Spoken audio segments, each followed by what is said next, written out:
a formação do Novo Testamento, do cânon. Havia necessidade de um cânon do Novo Testamento, amados, pois os judeus já estavam definidos. Marcião, principal representante do gnosticismo pôntico, já havia organizado no ano 188 d.C.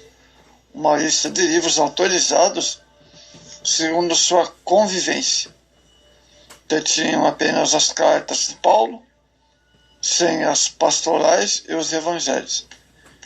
Mutiladas e o evangelho de Lucas.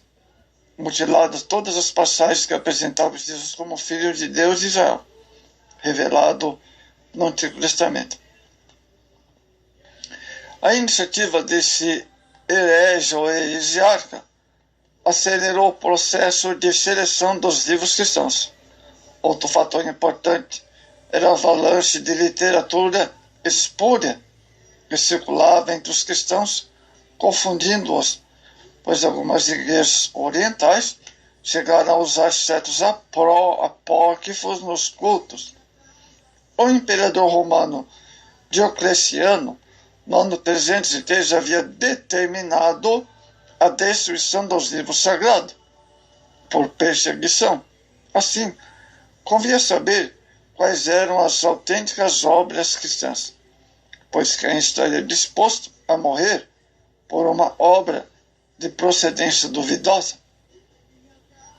É necessário também saber quais os escritos possuem autoridade divina para servir de fonte, e não somente de litúrgica, mas também doutrinária. De forma especial, a importância era a determinação de que livros se podiam fazer uso na obra de formulação doutrinária, para as quais se poderiam apelar com máxima confiança nas discussões com os heréticos. A aferição para reconhecer a autoridade desses livros era conforme a regra de fé, regula fidei, isto é, coerência entre cada livro e a ortodoxia da igreja e a apostolicidade. Isso não significa necessariamente autoridade apostólica, mas autoridade e aprovação dos apóstolos. Neste caso, Marcos entendia estar ligado a Pedro e a Lucas, a Paulo, e havia aceitação contínua e disseminada pela igreja. As igrejas latinas foram lentas para reconhecer Hebreus e as gregas lentas para aceitar o livro do Apocalipse. A evidência no Novo Testamento é de que muito cedo na história da igreja as cartas apostólicas já circulavam, ou escritos apostólicos já circulavam na igreja. Eram reconhecidos como escrituras inspiradas.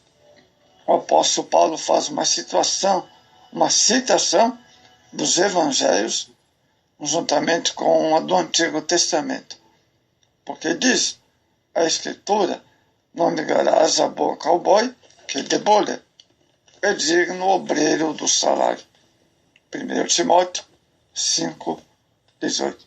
A primeira parte desse versículo se encontra em Deuteronômio 25:4, mas a segunda não é o cânon judaico. Ela está em Mateus 10:10 e Lucas 10:7. Isso mostra que pelo menos um desses evangelhos já circulava nas igrejas. Ele é reconhecido como o mesmo status dos escritos de Moisés e dos profetas. Outro exemplo aparece em 2 Pedro 3, verso 15 ao 16, quando o apóstolo Pedro reconhece a autoridade das cartas paulinas como igualmente origem divina. Nos séculos 2 e 3, ou seja, nos anos 200 e 300, ainda não havia um consenso universal sobre os 27 livros do Novo Testamento. Desde muito cedo, nenhum cristão defensor da doutrina ortodoxa fazia restrição aos 4 evangelhos, Atos e as cartas de Paulo, Apocalipse e Hebreus, e parte das cartas gerais só conquistaram o mesmo status de reconhecimento posteriormente, e por isso incorporaram tardiamente ao cânon do Novo Testamento. Outros livros eram citados por alguns como Cartas de Barnabé, o pastor Hermas, Apocalipse de Pedro, Atos de Paulo e Tecla, Evangelho aos Hebreus, etc. No ano 151 depois de Cristo, Inácio, bispo de Antioquia, faz menção dos evangelhos. Por isso afirma que tão logo o evangelho de João foi escrito, já passou a integrar o grupo formalmente os 4 evangelhos. E nessa época já existia, a coleção das cartas paulinas. Irineu de Leão, discípulo de Policarpo, e este do apóstolo João, com exceção de Hebreus, Tiago, 2 Pedro, carta 3 de João e Judas, menciona os demais livros do atual Novo Testamento como canônico. Os primeiros canones do Novo Testamento que sobreviveram foi o Diatessaron e o fragmento moratório. O termo grego diatessaron significa por meio de 4. É a combinação intercalada na ordem cronológica dos 4 evangelhos: Mateus, Marcos, Lucas, João. É a história de Jesus apresentada em um só volume, elaborado por Taciano, discípulo de Justino, o Martírio, por volta do ano 170 depois de Cristo, e descoberto em 1933 na margem do Eufrates. O fragmento moratoriano é assim chamado por causa do nome de seu editor, Ludovico Muratori, que publicou esse cânon em 740 na Itália. A seleção é datada da mesma época do Diatessaron, segundo se crê, preparado por Hipólito. Não aparece Tiago, 1º e 2º Pedro, e nem Hebreus, mas especialistas como Westcott afirmam que a coleção moratoriana não está completa. Essa coleção se reveste de grande importância, pois além de mostrar o cânon em desenvolvimento, mostra que, já naquela época, os livros são os mesmos de hoje, com exceção das 4 cartas que foram omitidas e o acréscimo de sabedoria de Salomão e o pastor Hermas, esses últimos como recomendação para leitura pública, embora sendo livros apócrifos, sabedoria de Salomão, o pastor Hermas, esses últimos como recomendação de leitura. Muito bem. O período de Orígenes, o cânon de Orígenes, classifica os livros em 2 categorias: homologeomena e antilegomena. Os homologeomena, termo grego que significa reconhecido unanimemente, pois eram universalmente reconhecidos como inspirados. São os 4 evangelhos, Atos, carta de 1 João, 1 Pedro, Apocalipse e as cartas de Paulo. E os antilegomena, controvertidos, discutidos, sendo eles Hebreus, Tiago, 2 Pedro, carta de 1 João e o livro de Judas. Cabe ressaltar, como aconteceu com o Antigo Testamento no Sinódo de Zâmbia, com relação a Provérbios, Eclesiastes, Cantares, Esther, Ezequiel, a história se repete com essas cartas. Hebreus, carta de 2ª e 3ª João, por causa do seu anonimato.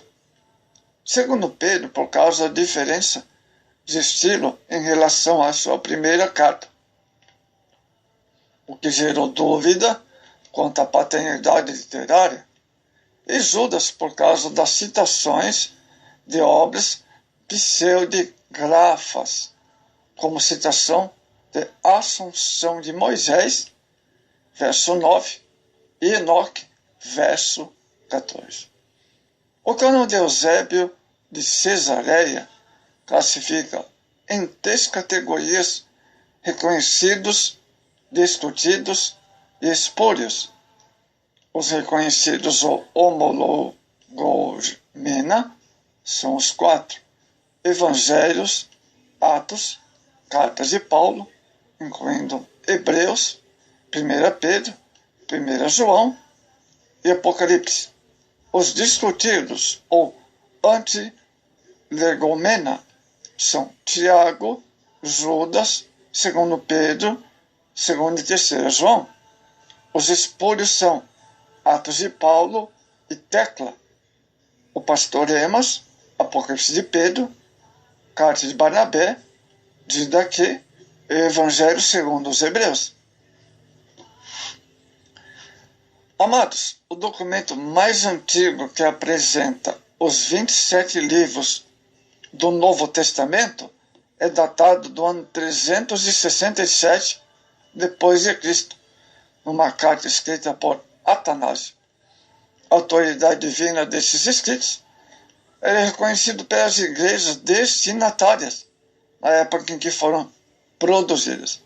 O Sinódo de Hipona reconheceu a mesma lista de Atanásio em 393, depois do Terceiro Concílio de Cartago, realizado em 397, com participação de Agostinho, e fixação no cânon do nosso Novo Testamento, e se confirmou definitivamente. Isso significa que os concílios, sinódos, ou até mesmo a igreja, estivessem investidos de poderes para aferir ou canonizar esse ou aquele da Escritura. Mas é a Bíblia que julga a igreja e não ela a Bíblia, certo? É a Bíblia que julga a igreja e não ela a Bíblia, certo? Fixe bem isso. Nenhum livro da Escritura conquistou seu espaço no cânon por medidas provisórias ou decretos e leis, mas pelo fato de o conteúdo deles provar sua origem divina e sua inspiração, que é a infalível palavra de Deus. Lutero dizia que os livros da Bíblia são de origem divina, mas o cânon é tradição. Não é possível imaginar, amados, que Deus deixasse inacabada a revelação de sua palavra, certo? Portanto, esse processo foi dirigido pelo Espírito Santo, quer seja chamado de tradição ou de qualquer outra nomenclatura. É certo que cada um dos livros do Novo Testamento é o cânon bíblico, é inspirado por Deus. Então chegamos ali no ano 397 com o cânon bíblico completo e reconhecido. E os apócrifos não foram aceitos pela igreja já primitiva. Amém? Os apócrifos foram totalmente desaprovados, não só pela igreja, como é desaprovado pela própria palavra de Deus.